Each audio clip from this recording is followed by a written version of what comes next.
नमस्कार जी, आप सभी को आपके ही अपने प्यारे से YouTube channel we are education के ऊपर में स्वागत है। और आशा और उम्मीद करता हूँ कि आप सब एकदम स्वस्थ होंगे, मस्त होंगे और आप अपनी तैयारी में व्यस्त होंगे। तो चलिए हम आपके लिए लेकर के आए हैं 12th हिस्ट्री का टॉप बीबीआई वाला वीडियो सीरीज। यानी प्रत्येक वीडियो में आपको टॉप 10 क्वेश्चन आपको कराएंगे बीबीआई वाला, ठीक है। और पिछले वर्ष भी हम ये सीरीज कराए थे, मात्र 10-12 वीडियो हम शायद दे पाए थे उन लोग के लिए। उसी में से जो है वो बहुत सारे प्रश्न हूबहू वहां पे बोर्ड में आए थे। तो उस आधार पे सोचे कि इस बार भी आप सब जो भी बच्चे 2025 में फाइनल बोर्ड में एग्जाम में बैठने वाले हैं उनके लिए भी फिर से ये सीरीज हम लाए। तो ये सीरीज का सेकेंड वीडियो है। एक वीडियो पहले भी आपको करा दिए हैं। 12th टॉप 10 हिस्ट्री का प्लेलिस्ट बना दिए गए हैं और आप प्लेलिस्ट को फॉलो करेंगे क्योंकि पिछले वर्ष का जो वीडियो डलाया है उसका भी थंबनेल सेम टू सेम है। तो शायद पुराना वीडियो ही आप लोग ना देखें, नए तरीके से वीडियो देखेंगे। इन वीडियो में प्रश्न तो कुछ होंगे ही होंगे नए टाइप के, और तरीका भी बीच बीच में आपको नहीं बताया। तो प्लेलिस्ट आप लोग फॉलो करें, प्लेलिस्ट को आप लोग फॉलो करें, ठीक है। चलिए आज के सीरीज का ये रहा पहला प्रश्न।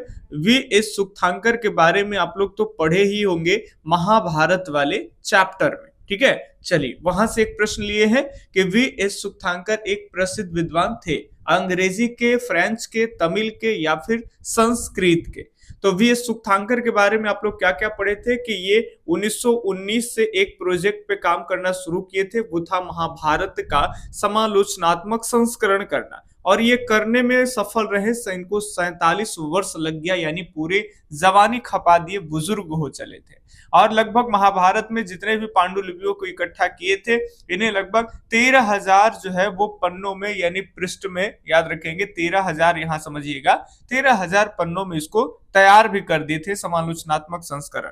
तो ये श्रेय इनको दिए जाते हैं। अब आप इतने नहीं पढ़े कि कौन से विद्वान है, तो भाई संस्कृत के पांडुलिपियों को इकट्ठा कर करके सबको पढ़ के अपने साथ बहुत सारे मेंबर को रख के ये 13,000 पन्नों में महाभारत को उतारे। सिंपल बात है, ये संस्कृत विद्वान। तो ये पहला का डी उत्तर एकदम राइट है। सेकंड प्रश्न के ऊपर में बढ़ते हैं, फटाफट से कराएंगे, बहुत ज्यादा सब पे समय ना लेंगे, ठीक है। चलिए, ब्रिटिश काल में पहला हिल स्टेशन बना, ये भाग 3 जो आपका किताब है उसमें ये प्रश्न है, और वहीं से ये इंपॉर्टेंट प्रश्न है कि ब्रिटिश काल में पहला हिल स्टेशन कौन बना। क्या शिमला बना, दार्जिलिंग बना, नैनीताल बना, मनाली। आज के डेट में तो सबके सब हिल स्टेशन ही है, जहां आप गर्मियों के दिनों में अच्छी खासी वातावरण में एकदम जाके एकदम मौज उठा सकते हैं। तो देखिए, अंग्रेजों की अगर बात कर लेंगे तो उन्होंने पहला हिल स्टेशन किसको बनाया था, तो शिमला को बनाया था। बाकी हम थ्योरी बैच में पढ़ाएंगे कि कैसे अंग्रेज जो है वो गोरखा से गोरखा युद्ध के दौरान शिमला को जीत लेता है। अभी थोड़ी सी बातें बता दे कि शिमला हिमाचल प्रदेश में पड़ता है, एचपी में। हिमाचल प्रदेश की दो राजधानियां हैं, एक शिमला है और एक कौन है भाई, तो धर्मशाला है। आप हमें कमेंट करके बताएं, जानते हैं तो कि जाड़े वाली राजधानी कौन। नहीं जानते तो आपको बताते, जाड़े की राजधानी धर्मशाला है, और गर्मी में शिमला का तापमान काफी अच्छा रहता है, ठीक है, एकदम यूरोपीय मौसम की तरह। तो ये गर्मी में शिमला हो जाता है। तो अंग्रेजों ने उस समय जब भारत में वो काफी गर्मी पड़ते थे तो शिमला को हिल स्टेशन के रूप में बनाया। गर्मियों के दिनों में यहाँ छुट्टियां बिताने के लिए जाते हैं। तो ये उत्तर यहाँ सही होगा, सेकेंड का ए। क्लियर। चलिए अगले क्वेश्चन है, काफी इंपॉर्टेंट और बढ़िया बढ़िया क्वेश्चन लेके आते हैं हम आपके लिए फ्री ऑफ कॉस्ट। यहाँ पे आपको ऑब्जेक्टिव कराया जा रहा है, इसीलिए लाइक जरूर करिए। और आप कौन से चैनल देख रहे हैं, चैनल का नाम हमेशा याद करिए। अगर भूल जाइए तो सर्च करिएगा वी आर एजुकेशन। कौन एजुकेशन, तो वी आर एजुकेशन। क्लियर। चलिए, पटना कॉलेज, पटना का बिल्डिंग किस यूरोपीय कंपनी का पहले गोदाम था। बताइए, पटना कॉलेज का जो बिल्डिंग है वो पहले कौन यूरोपीय कंपनी का गोदाम हुआ करता था, ठीक है। क्या अंग्रेज का, पुर्तगीज का, फ्रांस का या फिर डच का। तो यहां सही जवाब बता दे आपको कि ये डच का पहले क्या था, गोदाम था, ठीक है। चलिए अगले प्रश्न के ऊपर में बढ़ते हैं। ये रहा आपके सामने मॉडर्न हिस्ट्री यानी भाग 3 का काफी अच्छा प्रश्न है कि गांधी इरविन समझौता कब हुआ। ये लगभग एग्जाम के लिए इंपॉर्टेंट होगा, 12 से ऊपर में भी जितने एग्जाम है उन सबके लिए इंपॉर्टेंट है। गांधी इरविन समझौता हुआ 1928, 1924, 1935, 1932। सही जवाब आप कमेंट करें। यदि आप उतावला होके डी उत्तर चुन लिए हैं तो बिल्कुल गलत है।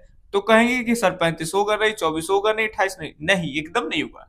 अब ध्यान सुनेंगे, जो आप पढ़े हैं उस पे होश हवास में रहिए, ठीक है। बाकी आप ऑप्शन आपके बोर्ड में सेम मिलेंगे। इससे ऊपर के जो एग्जाम्स है बीपीएससी वगैरह ये सब शिक्षक वाले, उसमें तो इनमें से कोई नहीं एक से अधिक रहते, तो उस ऑप्शन का आप सहारा ले सकते हैं, ठीक है। बाकी यहाँ 12th के लिए बात कर लेंगे तो यहाँ पे आपको ऑप्शन ठीक मिलेगा। देखिए, गांधी और इरविन के बीच में जो बात हुआ था वो है आपके 5 मार्च 1931 ईस्वी, जब पहले गोलमेज सम्मेलन हुए थे, सेकेंड गोलमेज सम्मेलन। ध्यान सुनिए, 10th में पढ़े थे कि 3 गोलमेज सम्मेलन लंदन में आयोजित किया गया। पहले गोलमेज सम्मेलन 1930 में हुआ था, जिसमें गांधी जी पार्टिसिपेट नहीं किए थे। तो गांधी जी को मनाने के लिए भारत में उस समय इरविन थे वायसराय। तो इरविन ने गांधी जी से वार्तालाप किए, कहा तो दिल्ली में 5 मार्च 1931 ईस्वी, ठीक है। तो दूसरे गोलमेज सम्मेलन में गांधी जी जाने के लिए राजी हुए। दूसरे गोलमेज सम्मेलन 31 में ही होगा, ठीक है। और सितंबर के बाद की बातें हैं कि वो इरविन यहाँ से नहीं रहता है। तो पहले गोलमेज सम्मेलन के दौरान भारत का वायसराय इरविन, और दूसरे और तीसरे गोलमेज सम्मेलन जो हुआ लंदन में, उसमें भारत के वायसराय भी चेंज हो जाएंगे। और 1932 ये आपका तीसरे जो है वो गोलमेज सम्मेलन हुआ, ठीक है। पहले आपका नवंबर में हुआ, दूसरा सितंबर में, और फिर नवंबर महीना भी आपको ध्यान रख देंगे। पहले नवंबर, फिर आपके सितंबर, और फिर से नवंबर, यानी नवंबर 1930, पहले सितंबर 1931, और फिर नवंबर 1932, ठीक है। तो ये ध्यान रखेंगे, ये 5 मार्च 1931 को हुआ था, जिसको दिल्ली समझौता के भी नाम से जानते हैं। तो इसमें से कोई ऑप्शन सही नहीं है, ठीक है। तो एकदम आप पढ़े हो जो बढ़िया से रहिए, ऑप्शन से एकदम इधर उधर भटकना नहीं, ठीक है। चलिए, बिरबल का असली नाम क्या है ये बताइए। काफी हल्का बेहद आसान सा सवाल आपके लिए लेकर के आया है कि बिरबल का असली नाम क्या है। महेश ठाकुर है, दिनेश ठाकुर है, दारा है, या फिर आपके महेश दास है। फटाफट से चूज करिए। बिरबल एक प्रसिद्ध नाम है, अकबर जहां बात आता है वहां बिरबल की बातें आते हैं।